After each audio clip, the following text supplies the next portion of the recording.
Welcome back to our studios at Sacred Heart University. CT Sports now joining us now from Game Time CT. He's all over the place with boys lacrosse. Sean Patrick Bowley. Sean, what a game yesterday, huh? Between Wilton and Fairfield Prep.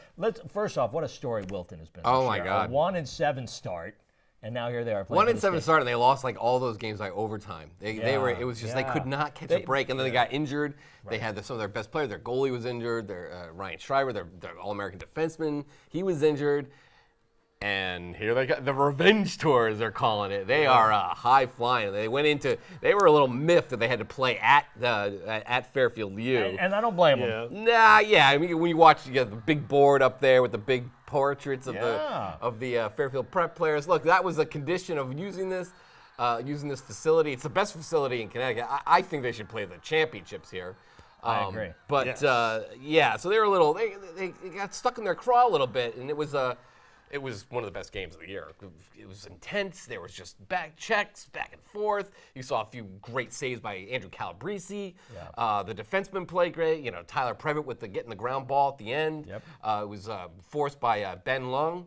And, they pull it out. They came back from four goals down in the first quarter. I mean, tough break for Fairfield Prep not having Mason Reale.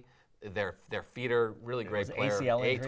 Tore his ACL. They try to keep it under wraps. Wilton knew all about it, but I saw him hobbling around the stadium. I'm like, dude, that stinks. He's going to Villanova. He says he'll miss fall ball, but he'll be okay. So best of luck to Mason. But overall, I mean, Wilton, it's one of the best stories of the spring season. I think East Haven softball is the other one. Yeah. Those are the two big ones. But of course, Darien, if you talk about a revenge tour, they're on the other side. Yeah. They didn't exactly blow through in their semifinal, but they're in it. Interesting that lacrosse did not play with the exception of Class because you had S. Class L and they M split up as the doubleheader at each site. At different sites, which they normally don't do. Usually, it's the two teams that are going to play in the same site. Yeah, I like this. This was interesting. I mean, whatever. I mean, it's all good, but. Darien's been just a tricky team to figure out. When they're on, and then when sometimes they just they struggle to score. And it took a little bit of a kick in the butt from Staples, which has had a great year. Yep. I mean, look at what they've done. They get knocked off Ridgefield to get here. They go up, I think it was 3-1 at one point. It was 3-1, yep. And then finally, Darien turned on the Jets. Yeah. Hudson Bacorny scored a bunch of goals. He had a really good start of the season, and then, we hadn't really seen him much. I hadn't been to many of their games, but in the middle of the season, I didn't really see him score a lot. And now he's back doing some things, and you have Mike Minikis scoring, and their defense is always tough. It's going to be a tremendous match, and the shoe's on the other foot now because Wilton can't go in there and say it's the revenge tour because now you beat them in the FCI championship. They already got their revenge on Darien, so now it's time for Darien. It's funny how this whole thing worked out. Beginning of the season, we said Darien. The big storyline was can Darien get that state championship mojo back? When from Ridgefield, we all thought maybe they would be them and Ridgefield again going at it.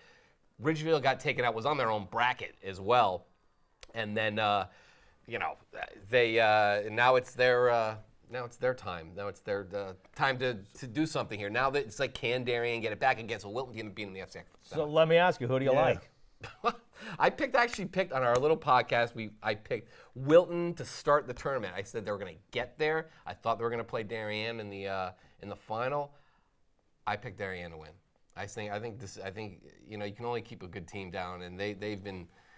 They're sick of hearing about those other teams. They want to get back to it. That's it. And listen, they've faced now teams that beat them the way Ridgefield beat them in the championship game last year, which was just to kind of take the air out of the ball a little bit.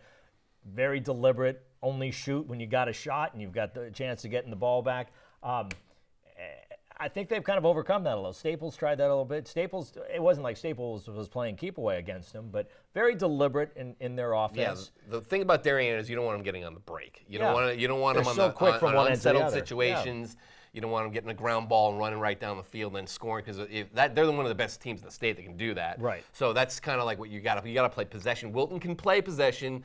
Wilton made a lot of mistakes early on in the prep game, but once they got their legs under them, they played. Well, their defense is so it's one of the strong. best in the state. And Calabrese I think Calabrese has established himself, especially the second half of the year, as the best goal. I mean, they call him the best goalie in America. Okay, maybe. The kid's fearless. And you just love what he does. He's just tremendous, and that's going to be. He made some saves at the end of that game last night against Prep, because that easily could have gone the other way. Yeah, and he made some big saves. It's funny. Prep scored 4 goals within the first 20 minutes of the game or so, and they only scored 2 the rest of the way once they got the defense going. So. If they play possession a little bit, it's going to be it's going to be a classic. Let's be honest. That's going to be a great game. Right. It's going to be great. I'll tell you what, this man's fearless. He's going to stay with us for another block. We're going to talk about the other 2 classes for the boys lacrosse state tournament when we come back here on CT Sports Now. All right, welcome back to CT Sports Now here on Vantage Sportsnet. Of course, the CW20. We're going to move on now and talk about the other 2 divisions. You have Class M and you have Class S.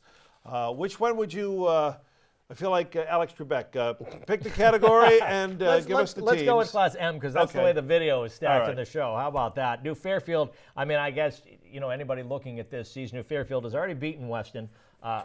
Twice. And they weren't close. 14-2 so in the last Other game. than maybe having gone to Weston High School, why would anyone pick Weston in this game? Although, listen, Weston played it really well. Well, here's New Fairfield with its victory, which against Guilford was a game for a couple minutes anyway. I don't know about that either. Look, it was a game only because it took a little while for the offense to get its legs. That's something that Marty Morgan, their head coach, has been a little leery about, which is funny because they score like 14 goals a game. It's ridiculous. But it was only 2-1 after James Lear, their defenseman, one of their great defensemen, scored. Is he the kid going to Hartford? He's going to Hartford? Yeah, I forget. But it was a close game then. But the way it was going, they were peppering Guilford's goal. They dominated possession. Guilford's goalie hung in there to Dylan Alfeld. He was hanging in there as well as he could, as much as he could, but finally the floodgates started open. But it was a defensive struggle throughout the game. I mean, yes, they scored a lot of goals, but it was all basically done by the defense. I mean, you have Nick Alviti, who's great, and James Leary, who's great, and they had some guys on the defensive side. It's one of the best defenses in the state. I would love to see New Fairfield play in Class L. I would absolutely love it. They would have contended with those teams. I don't know about winning a championship there, but in M, nobody's touching them. Not Weston's they've already tried twice. I hope they bring it. I hope somehow they put it together. I really do, because I want to see a great game. Can they possess it long enough to? I mean, you got to be disciplined to do that. I mean, that's going to have to be your game plan somehow. But just the way that New Fairfield just possesses the ball, and then once they're attacking and get going, it's lights out. Weston's been a great team all year. They beat Guilford. I mean, they've earned their top 10 ranking. I think they're about 10 when the tournament, or maybe 8 when the tournament started. Really good team. They're just not at New Fairfield's level, unfortunately, and that's going to be really tough. Nice win here, though, to get to the final. I mean, you got to give up for that. And Hockman from Notre Dame was a really good player. Back and forth game. Their goalie made some great saves down the stretch. So that might be their hard. Unfortunately, it's probably going to be their high water mark. Yeah. In Class S, St. Joe's going back. They took care of their playoff, arch rival every year now. Summers in the quarters, and then they both. Which was the state championship game in Class S. I'm sad to say, which is unfortunate. The state's got. I mean, the guys, we got George Balisari, and all these people are all asking me, what do we got to do about the seeding in this state? The seeding is just ridiculous to have a potential championship game. They played last year in the final, potential championship game.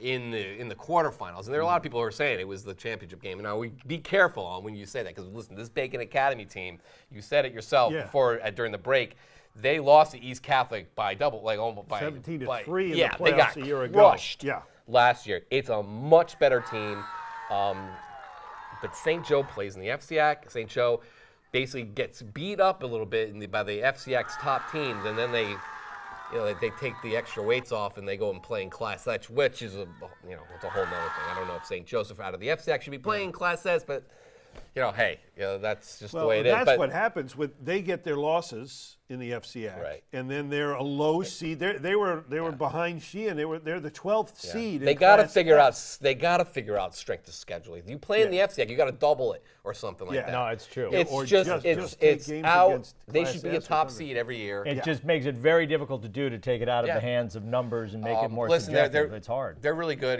Phil Passmay is a really good defender. He's going to Hofstra. I mean, they have improved as the season has gone along, and they're playing. They're really young. There might be, they might have a team that's going to win the next 3 S titles unless they do something about the, where they're placed there. And they might go after Darien next year. Yeah, well, I mean, that's a year away. We'll see. But that's a really tough matchup for Bacon Academy. I would love to see same thing. I'd love to see a great game. You're just not anticipating it. Bacon has not seen anything in the caliber of St. Joseph yet. So, I mean, St. Joseph East played close earlier in the year, but this is now late in the year, and they're playing great, St. Joe. Go finish your podcast. Yeah. Finish and post it so we can listen to it. It's Sean Patrick Bowley from Game Time CT. Thanks so much for coming down and enlightening us with a little boys lacrosse action. We'll be right back here on CT Sports Now.